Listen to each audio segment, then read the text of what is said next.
Megastar Chiranjeevi గారు ఆయన జీవితమే మనకొక ఇన్స్పైరింగ్గా ఉండేటువంటి ఆయన జర్నీయే మనకి ఎంతో ఉత్తేజాన్ని మన జీవితానికి ఎన్నో గుణపాఠాలను నేర్పేటువంటి వ్యక్తిత్వం అయింది. ఆయన జీవితమే మనకు ఒక అద్భుతమైనటువంటి పాఠక పుస్తకంలా కనిపిస్తుంది. ఎందుకంటే ఆయన పడ్డటువంటి స్ట్రగుల్స్ అన్నీ ఇన్ని కాదు.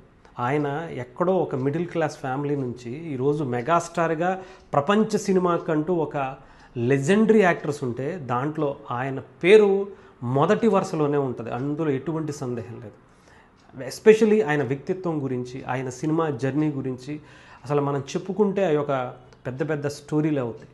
ఇప్పటికి చాలామంది అనుకుంటుంది ఏంటంటే మెగాస్టార్ చిరంజీవి గారి పేరు చెప్పుకొని మనం ఏదైనా మాట్లాడచ్చు, ఏదైనా అనేచ్చు, అదొక సాఫ్ట్ కార్నర్. ఆ కుటుంబం తిరిగి ఎటువంటి రిటర్న్గా గట్టిగా కంప్లైంట్స్ కావచ్చు, ఇంకోటి కావచ్చు ఇవ్వదు అనుకుంటారు. కానీ ఇప్పుడు మెగాస్టార్ గారు ఇది ఇక్కడతో ఆగాలి.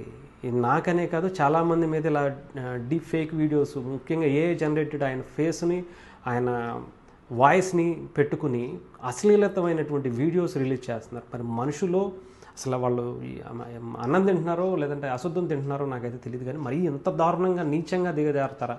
ఎందుకంటే సమాజానికి ఎంతో చేశారు. ఏ విపత్తు వచ్చినా సరే ఆ కుటుంబం నుంచే మొదటి చెయ్యి బయటకు వస్తుంది. సినిమా ఇండస్ట్రీ నుంచి ఎవరికి ఏ కష్టం వస్తే ఆ ఇంటి తలుపే తడతారు. సినిమా ఇండస్ట్రీలోనే కాదు, బయట పవన్ కళ్యాణ్ గారు చేసేటువంటి సమాజ సేవకైతే లెక్కే లేదనాలి. అయినా కానీ వాళ్ళ మీద ఏదో రకంగా బురద జల్లాలి, వాళ్ళని ఏదో రకంగా వాళ్ళని దిగజార్చాలి అనుకునేటువంటి ప్రక్రియ కొనసాగుతూనే ఉంటుంది. సో ముఖ్యంగా ఇప్పుడు చిరంజీవి గారు బయటకు వచ్చినటువంటి టైంలో కొంతమంది ఇంకా చాలా లూజ్గా ఇంకా మాట్లాడుతున్నారు. ఆయన కేసులు పెడతారు, ఆయన ఫొటోస్ వాడద్దు, ఆయన వాయిస్ కానీ ఇంకొకటి కానీ వాడడానికి వీల్లేదన్నా కూడా చాలా లైట్ తీసుకుంటున్నారు. అలాంటి వాళ్ళకి చాలా బలమైనటువంటి శిక్షలు పడడానికి అక్కడ సజ్జనార్ గారు కూడా డిపార్ట్మెంట్ నుంచి చాలా బలంగా యాక్షన్ తీసుకోబోతున్నట్టుగా తెలుస్తుంది. కొంచెం అయినా సరే సెన్స్ ఉంటే జాగ్రత్తగా మీ కుటుంబాలు ఎవరో మెప్పు పొందడం కోసమో ఏదో పేటీఎంలో డబ్బులు పడతాయి కదా అని మనం డబ్బుల కోసమో మనం ఇష్టానుసారం మాట్లాడేస్తే పోసాని కృష్ణమురళి పరిస్థితి ఏమైపోయిందో, బోరుగడ్డ అనిల్ జగనన్నే కుటుంబం నుంచే నేను వచ్చానని చెప్పినటువంటి బోరుగడ్డ అనిల్ పరిస్థితి ఏమైపోయిందో, అసలు పోసాని కృష్ణమురళి అనే ఒక వైఎస్ఆర్సీపీ నాయకుడి పరిస్థితి ఏంటో మీరు ఆలోచించండి. మీ జీవితాలను నాశనం చేసుకోవద్దు. అనవసరంగా ఎవరో వాళ్ళ రాజకీయ చట్రంలో పడి ఒక గొప్ప ఉన్నతమైనటువంటి విలువలు కలిగినటువంటి సమాజానికి ఎంతో సేవ చేస్తున్నటువంటి వ్యక్తిని, ఆయన కుటుంబాన్ని మీరు ఇబ్బంది పెడుతూ ఉంటే, మీ రాక్షస ఆనందం పొందుతుంటే డెఫినెట్గా శిక్షలు చాలా బలంగా పడతాయి. బోరుగడ్డ అనిల్ ఇప్పటికీ బయటికి రాకుండా ఎలా ఉన్నాడో ఆలోచించుకోండి. పోసాని కృష్ణమురళి ఎన్ని పోలీస్ స్టేషన్లు తిరిగి నరకం చూసి ఇంకా రాజకీయాలు అంటూ వదిలేస్తున్నా, నన్ను దయచేసి వదిలేయండి అని చెప్పి కాళ్ళు పట్టుకుని వదిలేసినటువంటి పరిస్థితికి వచ్చింది. సో అలాంటి పరిస్థితి మీరు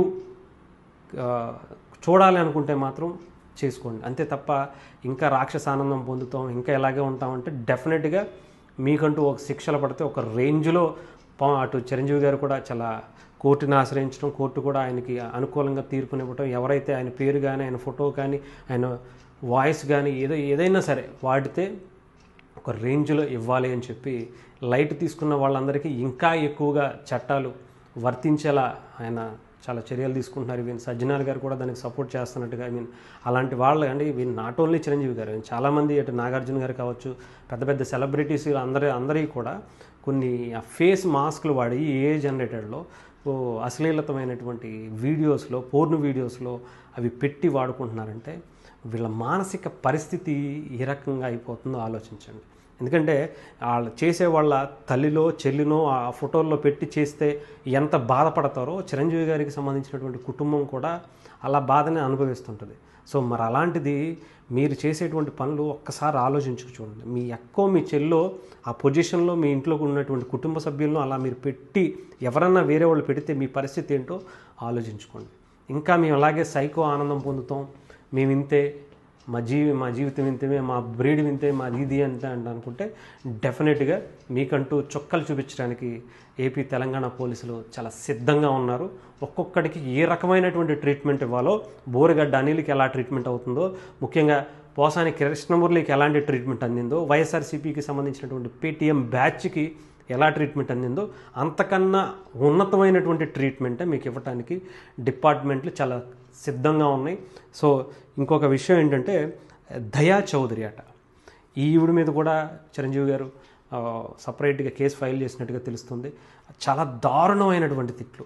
అంటే ఒక కమ్యూనిటీ నుంచి ఆ ముద్ర వేసుకుని ఆ ముసుగులో వస్తున్నాడా లేదా ఏంటి అనేది తెలియదు, కానీ దయా చౌదరి అనే ప్రొఫైల్ అయితే కంప్లీట్గా చిరంజీవి గారిని, పవన్ కళ్యాణ్ గారిని, రామ్ చరణ్ గారిని ఎంత దారుణమైనటువంటి పోస్టులు, ఫేస్ మాస్కింగ్ చేసేసి వేరే వాళ్ళ ఫోటోలు తీసి వీళ్ళ ఫోటోలు పెట్టి సునకానందం పొందుతున్నారు.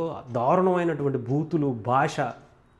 డెఫినెట్గా ఇలాంటి వాళ్ళకి ఎంత దారుణంగా ఉండాలంటే అంత దారుణంగా శిక్షలు పడాలి. వీళ్ళ జీవితాలు ఇంతేనేమో, వీళ్ళ ఇంతకి ఇది తప్ప వీళ్ళకి వేరే బ్రతుకు తెరువు లేదేమో, దీని మీదే పడి బ్రతకడంతోనే వీళ్ళ జీవితం అంతా సాగుతుందేమో, లేకపోతే వీళ్ళ జీవితం బతకలేరేమో, వీళ్ళకి కడుపు నింపటం కోసం ఎలాంటి అశుద్ధాన్నైనా తినటానికి ఇలా సిద్ధపడతారేమో అన్నట్టుగా ఈ దయా చౌదరి అనేటువంటి పేజ్ అయితే చాలా దారుణమైనటువంటి పోస్టులు, మీరు కావాలంటే పక్కన కూడా చూడొచ్చు. ఇంత దారుణమైనటువంటి సైకోలు మన సమాజంలో ఉంటున్నారు. దయచేసి వాళ్ళ దగ్గర నుంచి దూరంగా ఉండండి. అలాంటి వ్యక్తులు ఎక్కడన్నా కనిపిస్తే రేపొద్దున్న ఏ హీరోకైనా రావచ్చు, ఏ ఇంటి కుటుంబ సభ్యుడికైనా రావచ్చు.